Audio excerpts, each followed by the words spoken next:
Bienvenidos mis amigos una vez más a su canal Siguiendo a Cristo.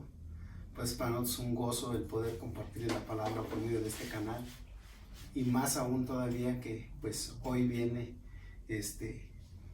mi nuera Karen Muñoz a compartir la palabra.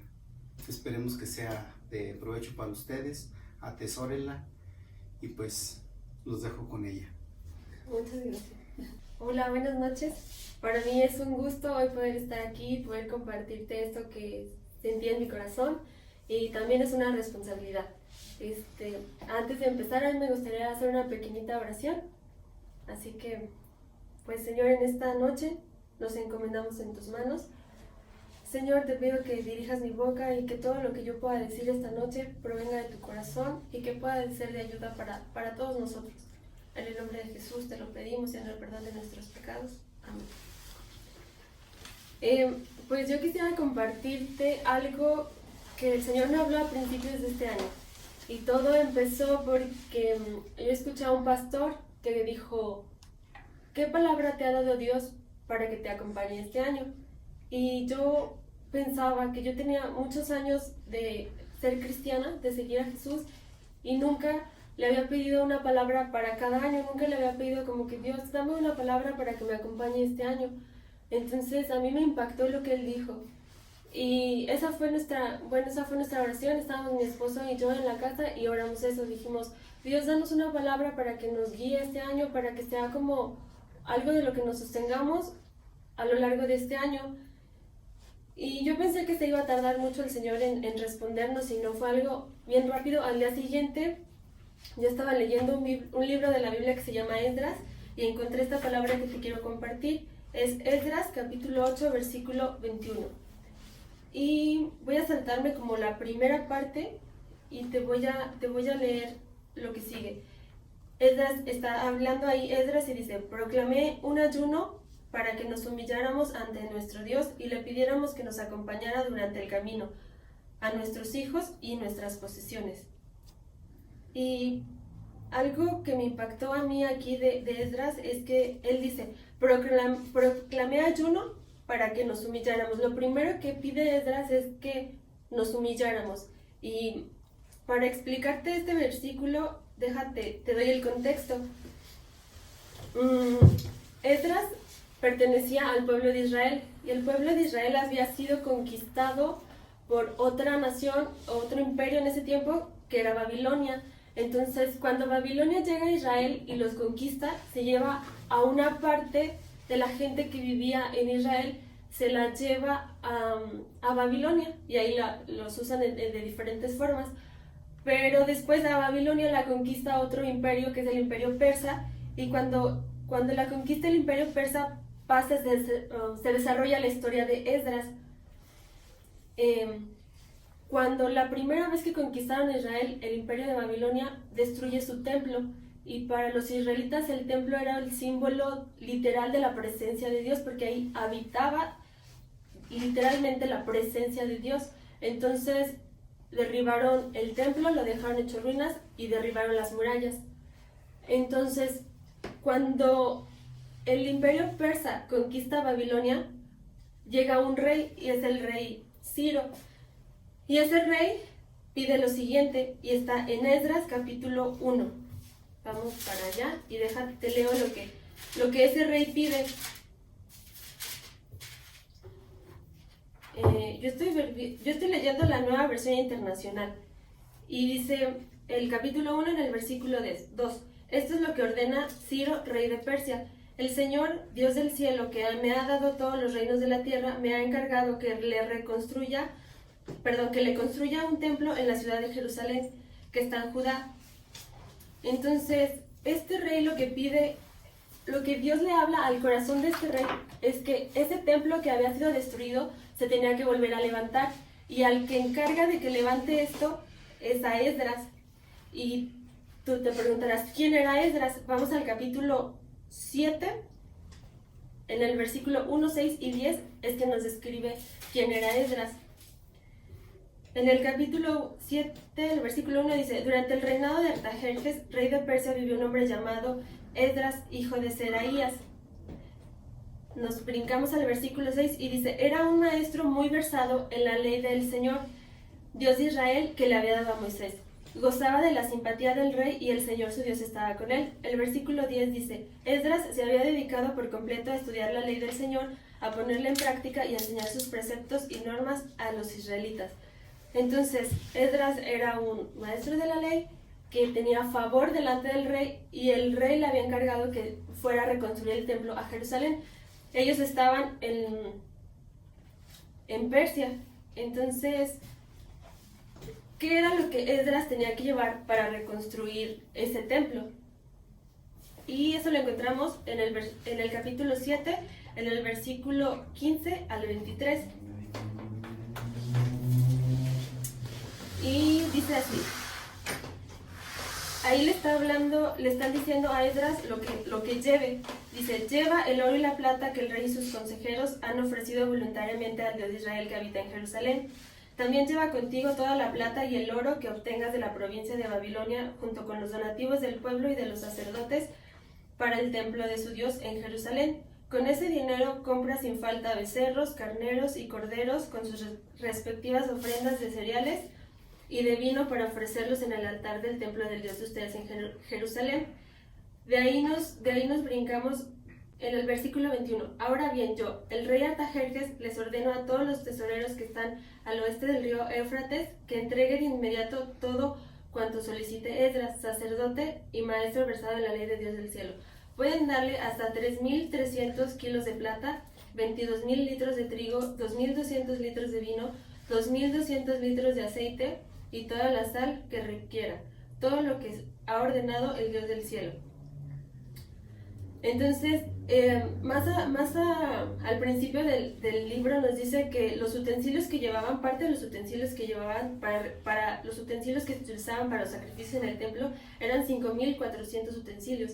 Entonces llevaba muchísimo oro, muchísima plata, animales, cereales, yo me imagino que en estos tiempos era como cargar mucho dinero en efectivo y hacer un viaje muy largo, porque la distancia más o menos que tenía que recorrer era de 2.287 kilómetros. Entonces, llevaba mucha gente, llevaba muchas cosas y era un camino muy largo. Y era muy fácil ser presa de bandidos en ese tiempo, en los caminos que cruzaban desiertos. Entonces, yo me imagino que comparado ahora con nosotros, pues era llevar como en un viaje muy largo de carretera, muchísimo dinero en efectivo. Entonces, el versículo que yo les leí al principio es la petición que Esdras le hace a Dios, para pedirle que los acompañe durante ese viaje. Dice, nosotros oramos y ayunamos, pero lo primero que dice Esdras es para humillarnos delante de Dios y pedirle que nos acompañe durante el viaje. Entonces a mí esto me impactó porque pues era un hombre que tenía favor del rey, era un hombre que llevaba muchísimo dinero, que su misión era muy importante porque era reconstruir ese templo, y lo primero que él pide es para humillarnos delante de Dios. Entonces yo dije, wow, qué hombre. Y empecé a estudiar un poquito de qué era la humildad, y está enfocada en muchos aspectos, pero la definición con la que yo me quise quedar es esta: reconocer nuestra pequeñez ante la vida, aceptar la igual dignidad de todos los seres humanos y someterse a seguir la voluntad de Dios.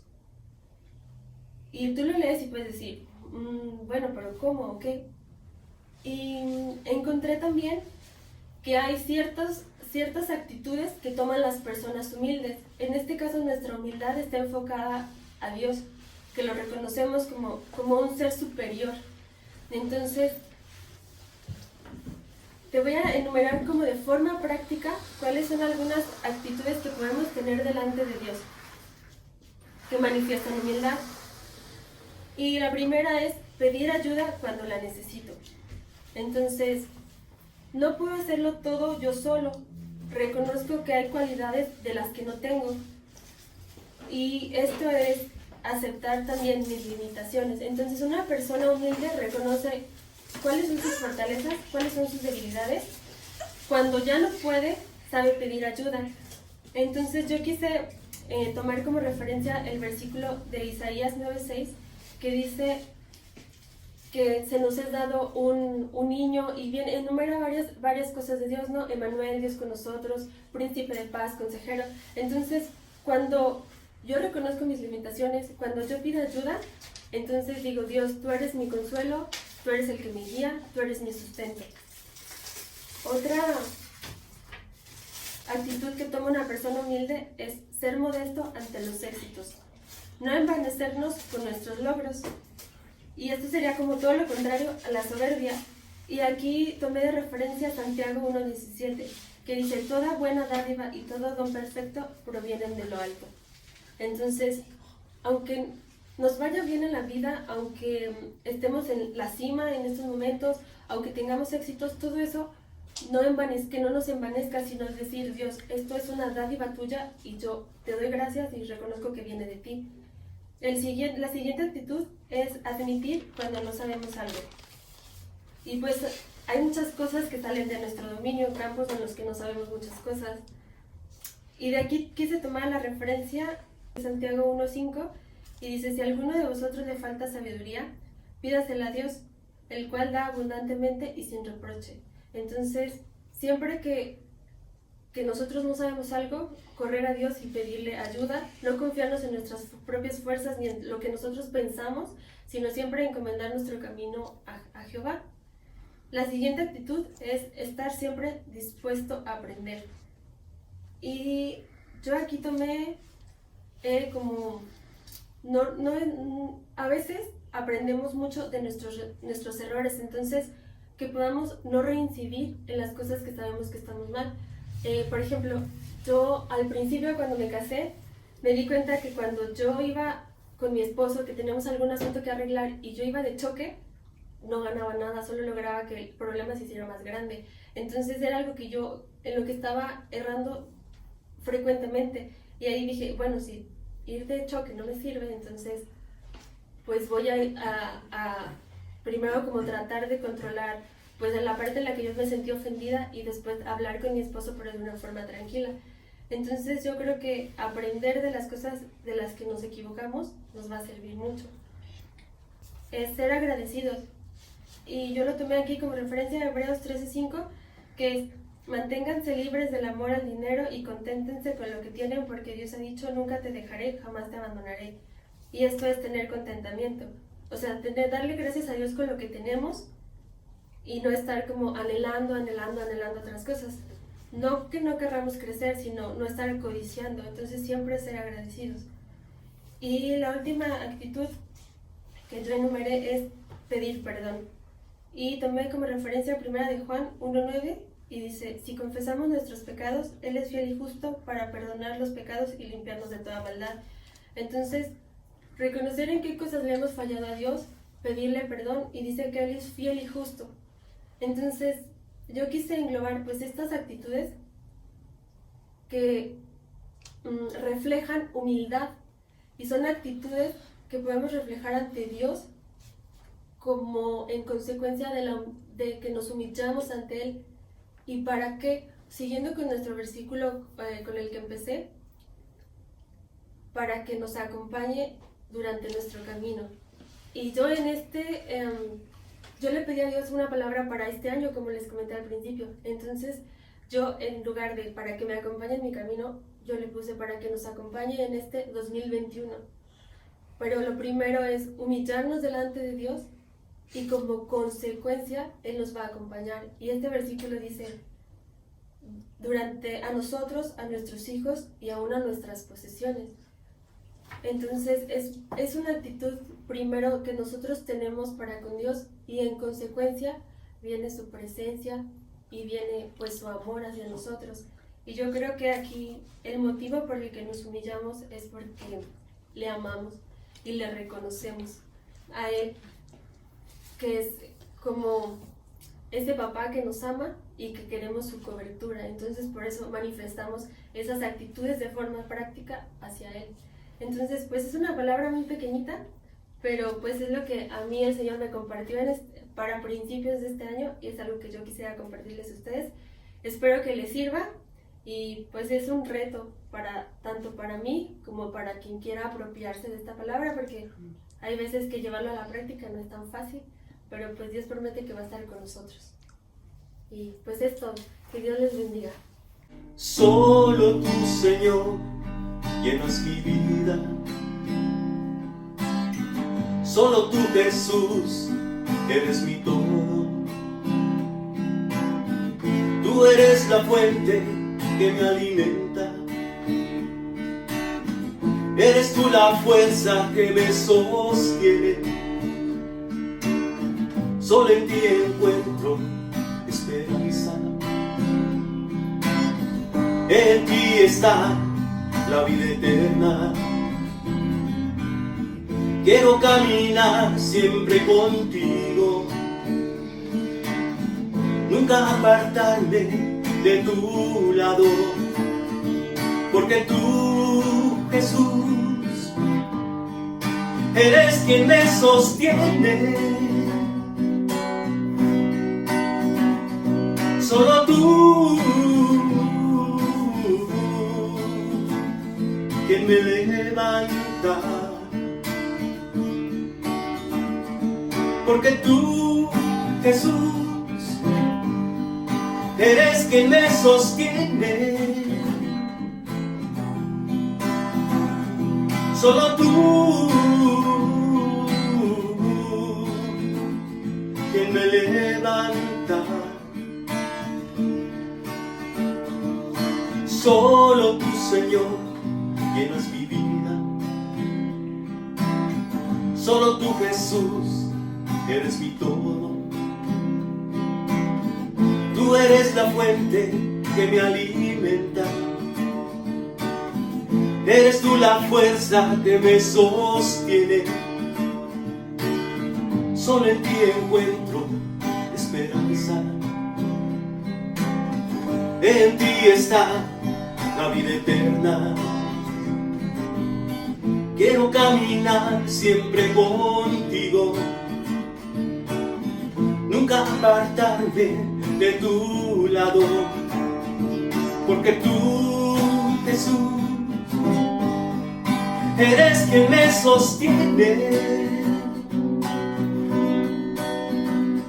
Solo tú, quien me levanta, porque tú, Jesús, eres quien me sostiene. Solo tú, quien me levanta, el que me abraza